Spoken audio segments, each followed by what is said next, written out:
J'appelle maintenant Arnaud Gallet. Je l'invite à nous rejoindre. Alors, il semblerait que nous soyons en train de changer d'époque en matière de violences sexuelles, et notamment de violences sexuelles faites aux enfants. Non qu'elles soient en régression, puisqu'il a été rappelé à 2 reprises que plus de 160 000 cas par an sont à déplorer, mais parce que les tabous se dissipent, que la parole se libère et que, sans doute, fatalement, inévitablement, il y a un lien entre les deux. Arnaud Gallet, vous avez été vous-même victime de violences sexuelles pendant votre enfance et cela a décidé de votre parcours professionnel et plus encore de votre engagement, voire de votre combat qui semblerait être le combat de toute une vie contre les violences sexuelles dont les enfants sont victimes. Vous êtes cofondateur du collectif Prévenir et Protéger et de Be Brave France. Vous êtes également membre de la CIVI, c'est-à-dire de la commission indépendante sur l'inceste et les violences sexuelles faites aux enfants. Votre intervention s'intitule « Libération de la parole, urgence des actes ». À vous. Bonjour à toutes et tous. J'avais prévu de dire Madame la vice-présidente, etc., mais je vois que tout le monde est parti. Je vais saluer l'ensemble des personnes présentes ici. Merci d'être là. Je remercie particulièrement le CNAVMO, bien évidemment, Salvatore, bien évidemment, et l'ensemble des professionnels. C'est un honneur pour moi et un plaisir donc d'introduire en quelque sorte cet événement. Par introduction, pour moi, c'est essentiel de définir les contours. Vous avez déterminé effectivement certains contours, je dirais, de mon histoire, sur lesquels je vais revenir, bien évidemment, même s'il ne s'agit pas ici de livrer un témoignage, et ça me semble tout à fait important. Honneur et plaisir, et je ne cacherai pas donc ici une certaine émotion ni de fierté d'être devant vous pour introduire les 43e Assises nationales du Carrefour national de l'action éducative en milieu ouvert, consacrées cette année à un thème donc qui me tient particulièrement à cœur, les violences intrafamiliales, la fameuse, je vais rajouter la fameuse, libération de la parole. Comme beaucoup le savent, si ce sujet me tient particulièrement à cœur, c'est parce que, enfant, je dis bien enfant, j'ai été victime de violences conjugales, violences physiques, d'humiliations, d'actes de torture et de barbarie par mon père, pour reprendre les termes usités par la justice qui est actuellement en cours depuis un petit moment, et également de multiples viols entre l'âge de 8 ans et 12 ans par un grand-oncle et des cousins, et dont d'ailleurs le grand-oncle était également prêtre missionnaire. Je coche, je vais le dire avec un peu d'humour, différentes cases, si j'ose dire, malheureusement, des politiques publiques actuelles et des différentes commissions, parce qu'on aime bien mettre en place des commissions. Ce qu'on aimerait bien aussi, c'est voir des actes, justement, se dessiner en quelque sorte, mais je reviendrai dessus. Merci.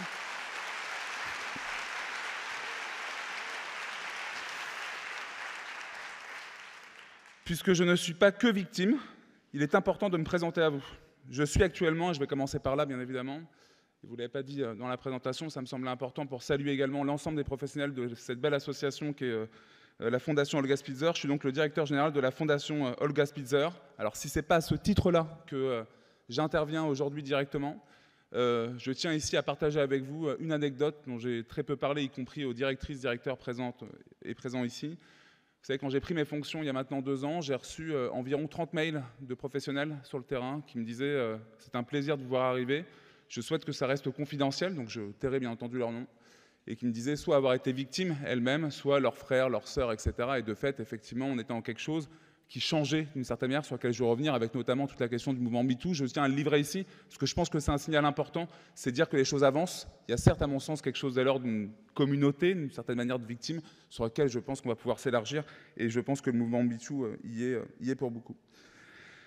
Vous l'avez dit, je suis également le cofondateur du collectif Prévenir et Protéger, que j'ai cofondé avec une certaine Rada Hatem, qui est donc la fondatrice de la Maison des Femmes de Saint-Denis, que vous connaissez sûrement, avec effectivement les fameuses maisons des femmes. Il va y en avoir une à Rennes qui a été effectivement nommée, et elle y est effectivement pour beaucoup une personne de conviction.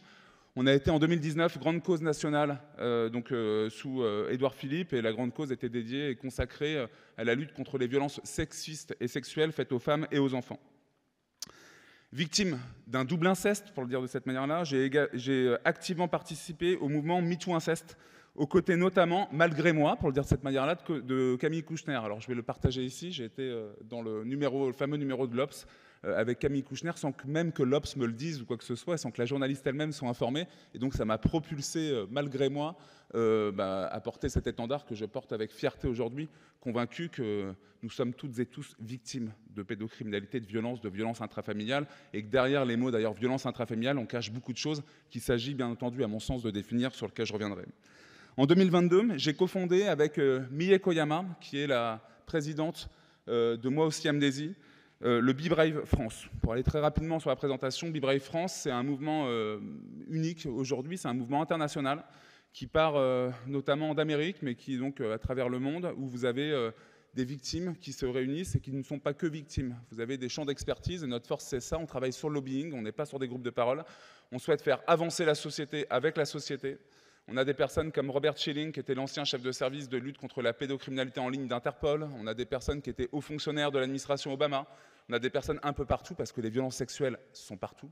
Et nous, notre but, c'est effectivement de faire avancer les choses. On a réussi à notre petite échelle à porter cette question à l'ordre du jour du 49e G7 l'an dernier, puisque à Munich, vous avez eu les représentants du G7 qui ont mis la lutte contre les violences sexuelles sur les enfants à l'honneur, et on revient d'un déplacement il n'y a pas si longtemps de Tokyo, où on a appris que le G7 qui va s'organiser à Hiroshima prochainement remettra à l'honneur cette question-là fondamentale, puisque nous ne lâchons rien d'une certaine manière, et on se mobilise, y compris au Japon, où dans la culture, les choses, à première vue, peuvent être un peu complexes.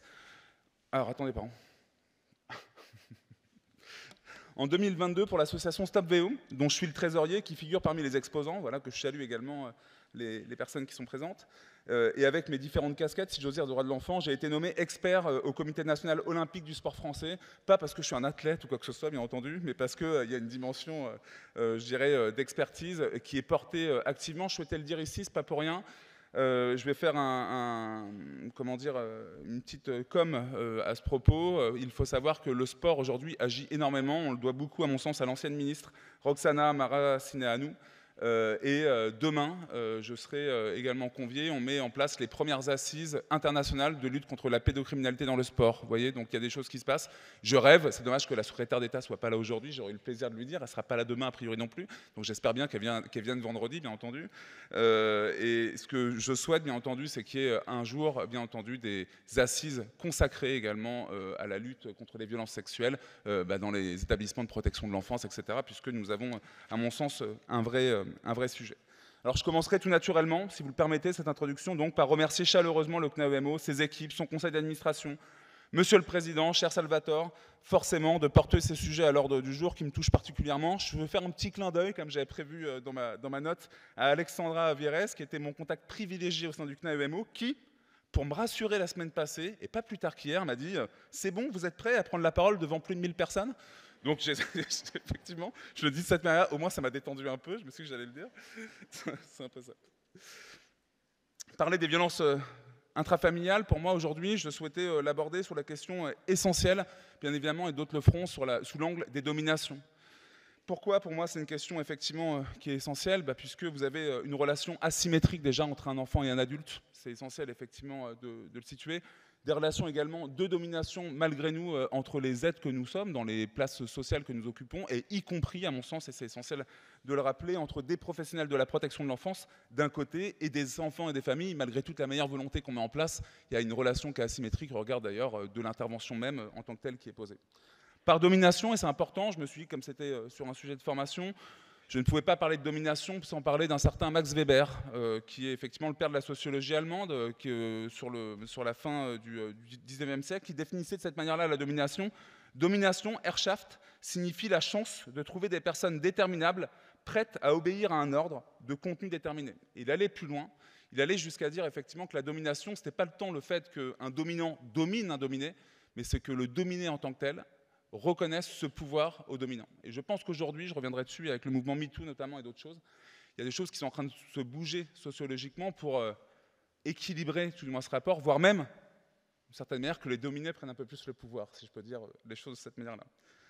Dans une société marquée par la domination masculine, où les femmes puis les enfants ont été reconnus il y a très peu de temps comme sujet de droit, ça me semble important de le situer également, ça a été redit par Madame la vice-présidente, cette question de domination est à prendre en considération.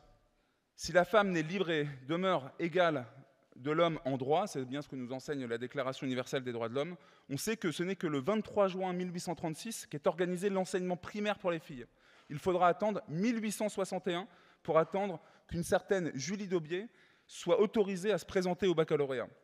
En 1880, pour que l'enseignement secondaire soit autorisé aux filles. En 1938, pour que les femmes puissent s'inscrire à l'université sans autorisation préalable de leur mari. Et bien entendu, 1944, il y a donc peu de temps pour qu'elles obtiennent le droit de vote. Et ce n'est qu'en 1946 que l'égalité entre les femmes et les hommes, dans tous les domaines, est inscrite dans notre Constitution. Alors pourquoi je parle effectivement de cela? Parce que bien souvent, pour moi, je vous le disais, c'est imbriqué et c'est à prendre en considération. L'histoire, en réalité, des droits de l'enfant commence bien plus tard. En 1924, la Société des Nations adopte la Déclaration de Genève et les droits de l'enfant rédigés par une certaine Églantine Jebb, fondatrice du Save the Children. En 1946, l'Assemblée des Nations Unies crée le Fonds international de secours de l'enfance, la fameuse UNICEF, dont le mandat s'étend à l'ensemble des enfants du monde entier. En 1948, l'Assemblée générale de l'ONU adopte la Déclaration universelle des droits de l'homme, dont l'article 25 fait référence aux droits des mères et des enfants, à une aide, à une assistance spéciale et à une protection sociale. En 1959, la même Assemblée générale des droits de l'ONU adopte la Déclaration des droits de l'enfant qui reconnaît notamment le droit de l'enfant à l'éducation, au jeu, à un milieu favorable et à des soins de santé. Il faudra attendre ensuite 1989, je vous passe les différents détails, si j'ose dire, d'une négociation, pour que la Convention internationale des droits de l'enfant soit adoptée par l'Assemblée générale de l'ONU, convention qui reconnaît le rôle des enfants en tant qu'acteurs économiques, politiques et civils et culturels. Ce recours à l'histoire me semblait... Excusez-moi.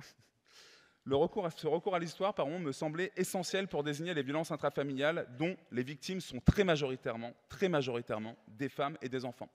Alors je tiens à le dire ici, parce que bien souvent c'est la question qui est posée, il y a bien évidemment des hommes qui sont également victimes, mais on voit bien qu'il y en a nettement moins et qu'on est quand même aujourd'hui, ça a été rappelé sur la question des féminicides, etc., et tous les chiffres le démontrent, qu'il y a quand même une proportion assez importante de femmes et d'enfants qui sont victimes de violences. Les violences intrafamiliales, et notamment l'inceste, sont à prendre par le prisme de cette domination.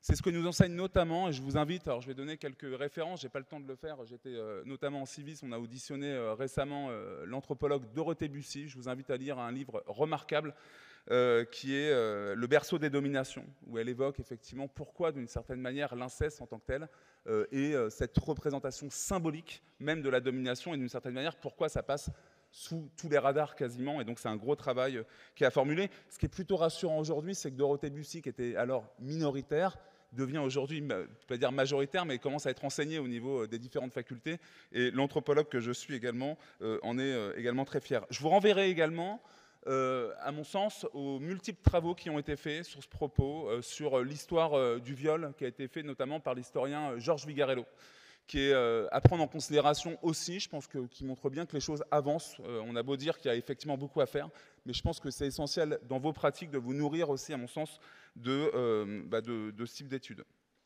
C'est par cette digression que je souhaitais introduire ces 43e assises, car parler de violence intrafamiliale, c'est aussi parler d'un processus, à mon sens, essentiel d'invisibilisation très marqué au sein de notre société. Inévitablement, les mouvements MeToo, MeToo-inceste s'inscrivent en résistance au courant de domination et donc d'invisibilisation qui ordonne cette invisibilité. Mettre à l'honneur la violence intrafamiliale, c'est aussi s'imposer de déconstruire notre idéal de la famille. Une institution sacrée au sein de notre société, alors même que 80% des violences faites aux enfants ont lieu au sein même de cette famille. Comment rendre audible la lutte contre les violences intrafamiliales au moment où les politiques publiques mettent en exergue le soutien à la parentalité? Où se situe la prévention? Où se situe la protection? Ce sont, à mon sens, bien deux mouvements qui ne s'opposent nullement, mais qui se complètent, en ce sens qu'ils viennent définir autrement et donc déconstruire la famille, une famille peut-être un peu moins naturelle, innée, idéale, au regard du fait même que les femmes et les enfants aient changé de statut, et c'est pour ça que ça me semblait essentiel de ramener changer de statut au regard du droit, bien évidemment, et on voit bien qu'il y a quelque chose qui doit forcément changer. Et je pense que c'est essentiel de situer les mouvements MeToo, etc., ne sont pas arrivés comme ça par hasard, à mon sens, et c'était essentiel de l'amener ici. C'est dans cette histoire qu'il faut aussi situer ce que l'on appelle communément la libération de la parole. C'est dans ce contexte historique d'une histoire récente, donc, qu'il faut prendre en considération le fait qu'il est aujourd'hui encore risqué de prendre la parole. Voilà, je voulais l'aborder ici de cette manière-là et je vais vous en dire quelques mots. Car oui, dire publiquement « j'ai été victime », c'est prendre un risque. C'est aussi un sacrifice effectivement de raconter systématiquement son histoire, comme j'ai pu m'y livrer même à plusieurs reprises et comme je vais continuer d'une certaine manière à le faire. Alors je ne sais pas si c'est jusqu'à mon dernier souffle, mais tout du moins avec un peu de conviction. Mais c'est avant tout vouloir, et c'est essentiel, protéger les enfants. Et c'est effectivement, je parle pour moi et pour protéger les autres enfants, c'est tout le sens effectivement des propos qu'on entend au niveau de la Civis, avec aujourd'hui plus de 20 000 témoignages qui nous ont été formulés au niveau de la Civis.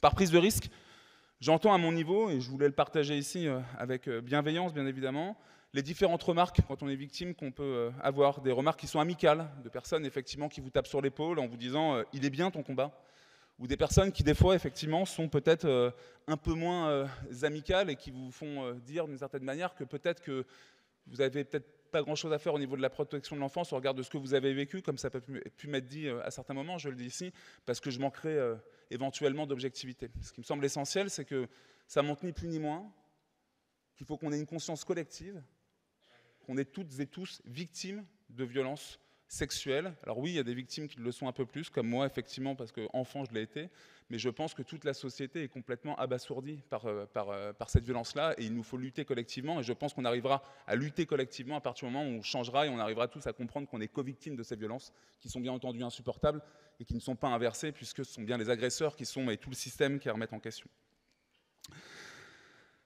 Prendre la parole, c'est aussi oser dire « vous ne m'avez pas vu ». Vous ne m'avez pas entendu. C'est quelque chose d'assez difficile, je souhaitais le dire ici aussi, à des professionnels, notamment de la protection de l'enfance.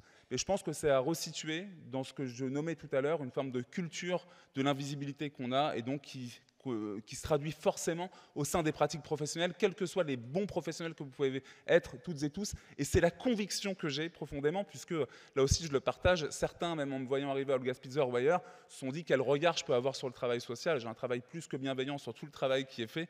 Et effectivement, je pense qu'il y a une incompréhension par moment de toute l'action qui est menée, parce que déjà, on sait bien que les prises de parole médiatiques, des fois, sont un peu vives, parce que c'est assez short. On vit dans la société BFM TV et autres, et des fois, c'est un peu, je peux dire pour faire le show, mais tout du moins, je pense qu'il y a une vraie interrogation culturelle sur laquelle on doit venir s'interroger. Avant de resituer notre propos au sein de ce que j'appellerais une histoire de la parole libérée, avant d'évoquer le lien qui doit être fait entre les violences intrafamiliales et forcément la commission indépendante sur l'inceste et les violences sexuelles faites aux enfants, à laquelle j'appartiens effectivement, je souhaitais, et pour moi c'était essentiel, on ne peut pas parler des violences faites aux enfants sans donner effectivement quelques chiffres, très peu de chiffres mine de rien, mais quand même, on en a quand même certains, qui me permet à mon sens aussi de mieux comprendre cette invisibilité, on va dire d'un point de vue factuel, je dirais, au-delà de la dimension culturelle. Le Conseil de l'Europe dit qu'un enfant sur 5 en Europe est victime de violences sexuelles. Je dis bien un enfant sur 5 victime de violences sexuelles.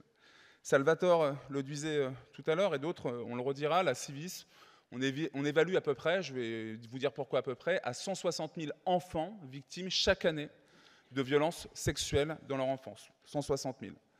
Alors vous avez des fois des personnes qui effectivement remettent en question ces chiffres, et moi pour moi c'est essentiel, on va prendre des chiffres qui sont ceux du ministère de l'Intérieur. Vous avez eu en 2019 23 000 plaintes qui ont été déposées de mineurs, donc d'enfants, c'est-à-dire pas moi par exemple adulte qui était victime enfant, qui a déposé plainte il n'y a pas si longtemps, mais donc de mineurs qui ont déposé plainte. 23 000. Vous imaginez bien le nombre d'enfants qui ne déposent pas plainte directement quand ils ont été victimes et qui attendent comme moi de déposer plainte à leur majorité. Donc c'est essentiel quand même de se dire que les 160 000 enfants dont on parle, c'est une sous-évaluation complète, et je vais revenir dessus, je redonnerai la question justement des plaintes, c'est important de le resituer. Je voulais faire un focus également particulier, on parle d'invisibilité, de celles et ceux dont on parle assez peu. J'ai une forte pensée, je vais le dire comme ça, et je vous invite vraiment à regarder qui est cette formidable personne, à savoir Marie Rabatel, qui est avec moi à la Civis notamment, qui est une personne qui est présidente de l'association francophone des femmes autistes, qui nous le rappelle sans cesse, ne l'oublions pas, selon l'OMS, les enfants en situation de handicap seraient 4 fois plus exposés aux violences sexuelles, 4 fois plus exposés. Ne l'oublions pas également, 80% des personnes en situation de handicap, leur handicap est dit invisible. Encore une fois, c'est un jeu, à mon sens, des représentations, et on sait bien, encore une fois, là-dedans. Selon une enquête européenne, 9 femmes autistes sur 10 subissent ou ont subi des violences sexuelles ou des viols. 47% avant 14 ans et 31% avant 9 ans. Je suis désolé, je casse l'ambiance. Hein. Je n'étais pas là pour danser l'andro ou quoi que ce soit, j'ai vu la musique tout à l'heure. Important également pour moi de le situer, vous avez eu en 2021 ce qu'on a appelé donc l'enquête de victimation Genèse, qui a été faite et qui montre, alors on en a fait référence, qu'il y a une augmentation quand même majeure de quand même 16% des violences intrafamiliales et 80% de ces violences, pour 80% par exemple de ces violences, les victimes sont directement des enfants.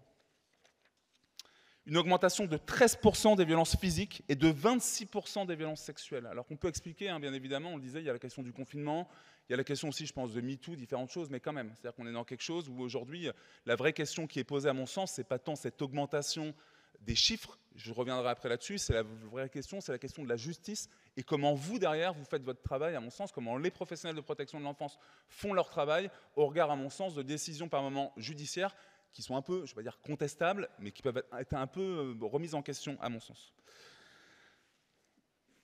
Vous avez 19%... Alors, bon, je vais peut-être passer un peu dessus. Parce que je sais que... Voilà. Je sais que le temps avance, donc je vais avancer un peu. Ce qui me semblait essentiel de vous rappeler aujourd'hui, c'est vous donner aussi quelques chiffres du ministère de l'Intérieur. 73% des plaintes sont classées sans suite. 73% des plaintes sont classées sans suite, voire non-lieu. Important pour vous, en tant que professionnel de la protection de l'enfance, bien souvent, et je l'ai déjà entendu dire à un moment donné, ça ne signifie nullement que ces faits que ça n'a pas eu lieu, en quelque sorte, mais bien que les éléments ne sont pas suffisamment caractérisés. Et là aussi, la vraie difficulté par rapport à ça, c'est comment faire son travail d'accompagnement quand il y a eu un classement, à mon sens, sans suite ou autre, et comment est-ce qu'on intervient derrière. On voit bien que ce sont de nombreuses situations qu'on a au niveau de nos organisations qui viennent poser question et qui mettent, je pense, à mal le travail social, les équipes, les éducatrices et éducateurs spécialisés, etc. etc. Et c'est tout du moins ce que je voulais également porter comme message. Seuls 0,4%, ce sont les chiffres du ministère de la Justice, aboutissent aux assises. Et pour moi, c'est essentiel, vous voyez, je vais reprendre ma casquette de victime par rapport à ça. Ça signifie que des viols qui sont des crimes sans cadavre, on considère au bout d'un moment que ces viols sont des viols sans pénétration, puisque vous avez tout le reste qui est correctionnalisé. C'est-à-dire que vous avez, grosso modo, l'idée de la justice, c'est de se dire qu'il faut absolument, pour avancer, correctionnaliser et donc sortir en fait le crime du crime et le rendre en tant qu'agression sexuelle. Et pour nous, effectivement, ça rend les choses quand même extrêmement complexes et c'est essentiel de le dire par rapport à ça. Et vous voyez, je suis convaincu là-dessus que toute Civis, sur laquelle je reviendrai, tout le travail qu'on fait, le gros du sujet aujourd'hui qui nous reste, qu'on n'a pas encore traité, qu'on est en train de traiter aujourd'hui, c'est bien tout le travail à faire avec la justice, qui n'est pas forcément des plus simples, et qui vient dire quelque chose, vous, du travail que vous faites par la suite, inévitablement, parce qu'on sait bien, effectivement, tout le lien que vous pouvez avoir après avec la justice. Il me semblait essentiel, pour aborder quand même les contours de ce sujet-là, de rappeler que les violences sexuelles, elles sont multiples. Dans nos représentations, on parle également, bien souvent, on parle d'inceste, bien évidemment, on parle de violences sexuelles, mais on oublie par exemple que la prostitution, ce sont aussi des violences sexuelles qui sont imposées, infligées aux enfants. On évalue aujourd'hui entre 7 et 10 000. Il y a finalement très peu de travaux également là-dessus, étonnamment. On dit que ce sont des jeunes qui ont en majorité entre 13 et 14 ans, et 17 ans, pardon, et que les auteurs de proxénétisme ont entre 18 et 24 ans. Alors pourquoi j'en parle ici au niveau des violences intrafamiliales? Eh bien, je pense qu'inévitablement, c'est une violence intrafamiliale qui se resitue et qui se situe au niveau des familles à un moment donné. Il me semblait également essentiel, pour situer mon propos ce matin, j'en oublierai pas, parce que ce sont notamment des personnes, comme on le dit, de lutte, qui me tiennent particulièrement à cœur et qu'on oublie bien souvent. Je parle des personnes qui ont été victimes d'excision. L'excision en France est une réalité. Alors c'est une réalité dans le monde, puisqu'on dit qu'il y a 200 millions de femmes qui ont été victimes de mutilation sexuelle, et la majorité, c'est avant l'âge de 6 ans. Et on dit qu'il y a une petite fille, toutes les 4 minutes, qui est excisée. Il faut savoir qu'en France, on évalue à 125 000 femmes qui ont été excisées, et en Seine-Saint-Denis particulièrement, parce que le chiffre a été donné récemment, à 7,2% des femmes de ce territoire-là. Et ça, bien souvent, c'est pareil, on invisibilise complètement. Je le dis même ici, vous voyez, avec mes différentes casquettes, c'est-à-dire que la Civis elle-même ne traite pas de la question de l'excision, malgré effectivement tout ce qu'on peut demander à un moment donné. Moi, je serais ravi qu'on traite et la question de l'excision et la question également des mariages forcés dont je vais reparler après. Je voulais peut-être passer le petit film, je ne sais pas, c'est vous ça qui le passez. Ça me semblait important quand même, parce que, encore une fois, je ne fais pas un clin d'œil sans regarder tout le beau travail. D'origine de mes parents. J'avais hâte de rencontrer en vrai toutes ces voix du téléphone. Mamie, Tati et tous les autres. Et quand je suis arrivée, c'était génial, le soleil, la découverte. Et puis, un matin, pendant que ma maman était partie au marché avec mes tantes, la voisine, une amie de ma mamie, a sonné à la porte. Elle m'a invitée chez elle pour rencontrer sa famille. J'ai dit oui. Et là, tout se mélange. On me tient les bras et les jambes, et ma jupe relevée, ma culotte baissée. J'ai eu mal, tellement mal. Quand je me suis réveillée, tout ce que je voulais, c'était retrouver ma vie d'avant. Mais une fois rentrée, j'étais toujours triste, en colère. Je me posais plein de questions. Pourquoi me faire ça, à moi? Longtemps, j'ai cherché à comprendre ce qui s'était passé. J'ai découvert que j'étais pas la seule. Et puis, je me suis rapprochée d'une association. Cette année encore, des jeunes filles seront comme moi, impatientes à l'aller et mutilées au retour. Toutes les 10 secondes dans le monde, une fille est excisée. Excision. Parlons-en pour ne plus en entendre parler. Donc je vous invite activement, n'hésitez pas, vous avez plein d'informations sur, je fais un peu de com si j'ose dire, sur Excision Parlons-en et d'autres associations. Je voulais également, je vais le faire assez rapidement quand même, ne pas oublier non plus la situation des mariages forcés, qui sont également des viols sur enfants, parce que la plupart, ce sont des enfants. Et j'en parle particulièrement ici, que j'ai été moi-même frappé des représentations que j'ai pu moi-même avoir, c'est-à-dire que j'ai été sollicité par des associations qu'on dit associations de la diaspora, notamment diaspora malienne, sénégalaise, qui parlent des questions de mariage forcé, mais quand ils en parlent, ils parlent d'inceste. C'est-à-dire que nous, vu d'extérieur, on parle de mariage forcé, eux parlent d'inceste, parce que bien souvent, le mariage forcé, c'est un oncle avec, je ne sais pas, une nièce, etc. Ça peut être des cousins, etc., etc. Et ça aussi, je pense qu'il faut qu'on arrive à briser nos représentations et à s'unir par rapport à ça et à comprendre qu'il y a cette réalité qui existe, y compris, encore une fois, sur le territoire français. Bon, j'ai mis effectivement certains chiffres. Je voulais également, peut-être avant même d'en arriver à ce que j'appellerais donc une histoire de la parole libérée, pour le dire de cette manière-là, on va dire avec trois temps à mon sens qui sont fondamentaux. Dire également que les violences intrafamiliales aujourd'hui, ce sont également 400 000 enfants qui sont victimes chaque année de violences conjugales. On parle bien de 400 000 enfants victimes chaque année de violences conjugales, ce sont bien les chiffres du ministère en tant que tel. On dit bien effectivement qu'il y a également un enfant qui meurt tous les 4 jours sous les coups de ses parents. Et les violences faites aux enfants, les violences intrafamiliales, c'est aussi, et là je vous invite vraiment à aller sur ce stand aujourd'hui et sur tous les autres, bien entendu, les violences éducatives ordinaires. Et je pense même que c'est le terreau, d'une certaine manière, de l'ensemble des violences. Je suis convaincu qu'il y a, à mon sens, comme un continuum des violences faites aux enfants. Alors, j'en viens à présent quelque chose qui me semblait fondamental, parce que effectivement, j'ai été séduit de fait forcément par le titre même des assises, à parler de ce que j'appellerais, moi, une brève histoire. J'ai déterminé 3 temps qui me semblent essentiels et que je souhaitais partager ici avec vous. Le premier temps important, c'est une personne qui également fait partie de la Civis, que beaucoup, je pense, connaissent également, à savoir Eva Thomas, qui est donc l'une des premières personnes. Ça ne veut pas dire que personne n'avait pris la parole avant Eva Thomas, bien entendu, mais ça veut dire qu'elle a eu une prise de parole médiatique assez forte et qui a entraîné énormément de personnes à prendre la parole. Elle a créé après d'ailleurs une association qui s'appelle SOS Inceste. Et je souhaitais ici, de la même manière, vous présenter avec l'extrait justement des dossiers de l'écran pour partager ensemble ce moment-là et pour bien encore une fois se situer.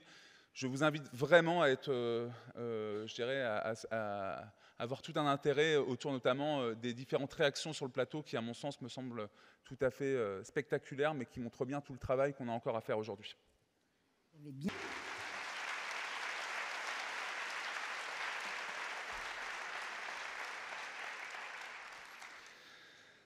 Je ne pouvais évoquer la question de la parole libérée sans faire référence à cette fameuse association, La Parole Libérée, qui en tant que telle, à mon sens, et c'est là aussi tout le sens du propos pour bien comprendre où on se situe aujourd'hui, n'a non pas pointé directement le fait de la parole libérée, mais qui demandait déjà des actions en tant que telle. La Parole Libérée a eu à cœur, en 2015, en se créant, de venir pointer la question de la non-dénonciation. Rappelez-vous, c'était avec effectivement un collectif de victimes du père Prénat, avec notamment une personne comme François Deveau, avec lequel je suis un peu ami, qui effectivement venait dénoncer le fait que l'Église n'avait pas dénoncé et qui donnait lieu par la suite à quelque chose qui est quand même sans précédent. On a eu le rapport Sauvé qui a été effectivement fait, donc qui a été poussé en quelque sorte et impulsé par les victimes. Rapport Sauvé qui a montré des choses qui sont extraordinaires, je veux le dire de cette manière-là. C'est-à-dire qu'on sait qu'en France, on a eu, je crois, 330 000 victimes de viols ou agressions sexuelles dans leur enfance de 1950 à 2020 au sein de l'Église, soit 13 enfants par jour. Si je le dis de cette manière-là, et si je parle de la non-dénonciation, vous voyez, je vais faire encore une fois un petit retour sur mon histoire. Qu'est-ce que ça signifie ? Ça signifie que des personnes comme moi, qui fait partie par ailleurs des 22 signalements qui ont été faits par la commission Sauvé, on m'a remis l'intégralité d'un document disant que l'Église savait mais n'a rien fait, mais que les faits étaient prescrits de non-dénonciation, parce que c'est 4 ans la non-dénonciation. Et important pour nous aussi ici, si on voit souvent le regard des victimes ou le regard de l'agresseur, on voit très peu finalement les gens qui n'ont pas dénoncé, qui ont su et qui n'ont pas dénoncé.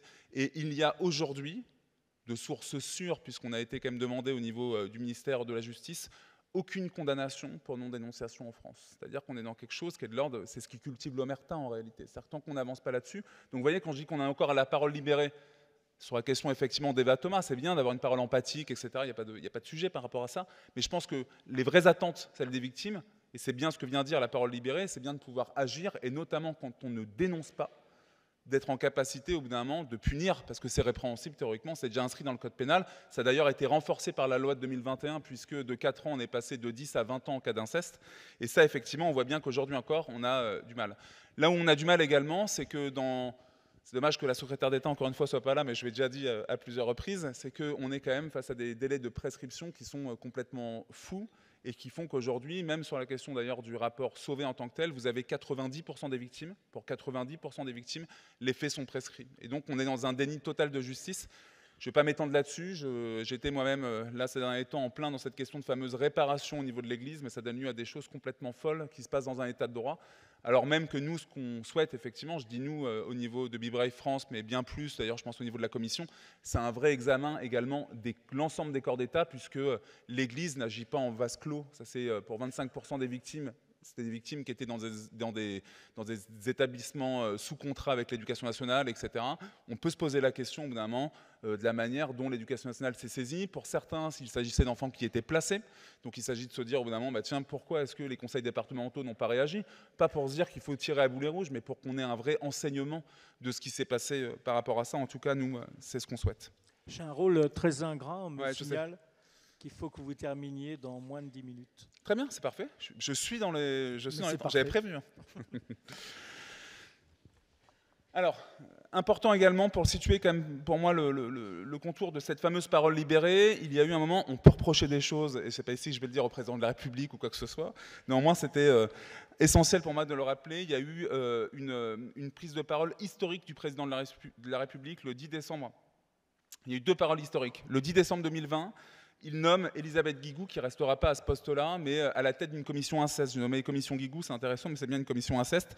Elle va démissionner le 13 janvier. Pourquoi ? Parce que justement, le 16 janvier, il y a le MeToo inceste. Pour resituer les choses, c'est 80 000 tweets qui sont faits en 3 jours, avec des personnes, effectivement, soit qui livrent des témoignages directement pour avoir été victimes, soit justement, et c'est ce que j'appelle moi l'ère des co-victimes, puisque réellement ce qui a été ouvert par Camille Kouchner notamment, c'est cette ère-là, c'est-à-dire Camille Kouchner n'a pas directement été victime, mais c'est bien une victime collatérale, et ça pour nous c'est important. Si on souhaite isoler les agresseurs, pas au sens, on est bien d'accord, les mettre sur l'échafaud, mais bien aussi pouvoir les accompagner et mieux comprendre la question de la lutte contre les violences, et il s'agit au bout d'un moment de se dire que l'agresseur agit sur tout un système.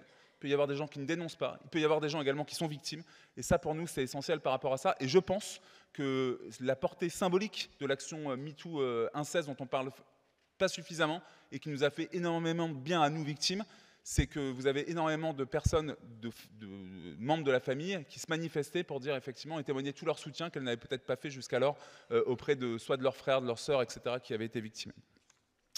Et ça a donné lieu quand même à une prise de parole historique, et comme ça après je vais aller assez vite sur la présentation de la Civis, mais quand même du président de la République que je souhaitais quand même vous livrer ici, parce que je pense que ça se situe vraiment pleinement en lien avec les assises. Cette prise de parole, elle est historique. Alors bien sûr, il y a beaucoup de mots. On ne lâchera rien, si j'ose dire, sur les actions, parce que le fond du sujet, on est bien d'accord, ce ne sont pas les recommandations, c'est bien de la question de la volonté politique. Néanmoins, je pense que c'est important qu'un président de la République prenne la parole sur ce sujet-là. C'était le seul à le faire jusqu'à présent. Je vous laisse... J'avais 12 ans. Tous les vendredis soirs pendant 4 ans. C'est celle d'après. J'avais 7 ans. Il en avait 63. Ah. J'avais 13 ans. Il en avait 53. C'était le mari de ma Je suis cousine. désolé, c'est pas celle-là, c'est celle d'avant, normalement. Vous l'avez pas? Ok. Allez voir sur le site de l'Élysée. Ça vous arrange, c'est vous qui êtes de connivence.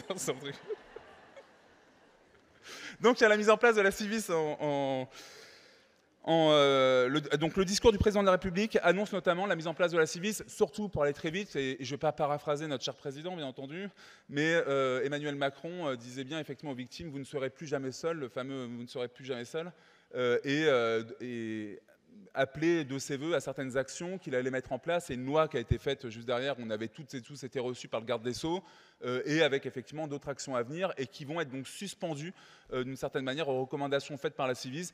Il s'est engagé, semble-t-il, en tant que candidat, il s'est engagé à beaucoup de choses, à comment dire, suivre les recommandations. Alors, peut-être pour présenter très rapidement les objectifs, et c'était essentiel pour moi également ici, de la Commission.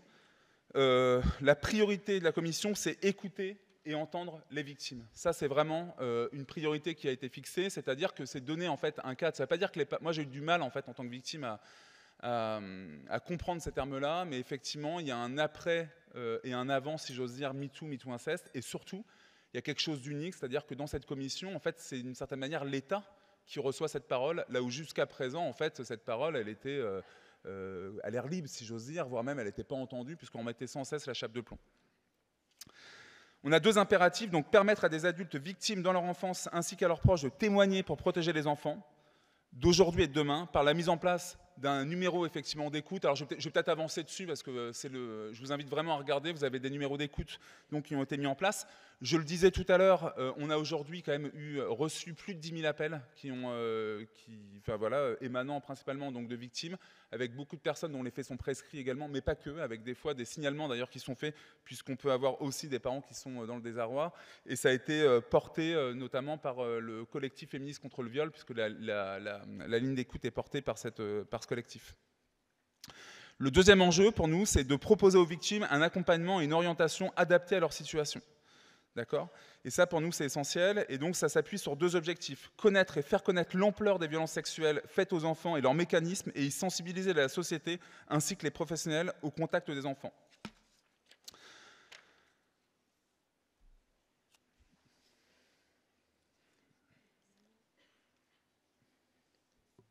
L'un des objectifs également pour nous, c'est de sensibiliser à l'ampleur des violences sexuelles faites aux enfants. Le deuxième objectif, c'est de formuler des recommandations pour renforcer la culture de la prévention et de la protection dans les politiques publiques. Alors par deux axes, par trois axes, renforcer la prévention des violences sexuelles faites aux enfants, mieux protéger et accompagner les enfants victimes, et mieux sanctionner les agresseurs et améliorer leur prise en charge. On a effectivement, donc il y a un certain nombre d'auditions, ça fait depuis mars 2021 sur lesquelles on travaille, et on devrait rendre notre rapport au président de la République en décembre prochain, a priori. Ça a été repoussé, je dis a priori, parce que ça devait être en septembre, après octobre, et là on parle de décembre, c'est pas impossible que ce soit en janvier cette histoire, j'en sais rien, peu importe. Donc je vous invite à regarder effectivement donc, les appels à témoignages. Alors effectivement, comme on est pris par le temps, de toute façon, je transmets le PowerPoint, etc. Vous le retrouverez effectivement au sein du PowerPoint. J'attire votre attention que sur le site de la Civis, vous avez également des appels à témoignages qui sont ciblés pour les institutions. Ça, pour nous, c'était essentiel, en se disant qu'il y a quelque chose de tout à fait spécifique à l'institution en tant que telle, et des témoignages qui sont aussi spécifiques aux personnes en situation de précarité, puisqu'on s'est rendu compte qu'il y avait énormément de personnes en situation de précarité qui avaient été également victimes de violences sexuelles et qui n'ont pas du tout accès forcément à l'information au regard de leur situation de précarité. Et donc, il s'agissait pour nous d'aller vers elles. Et donc, on a signé notamment un partenariat avec Emmaüs France,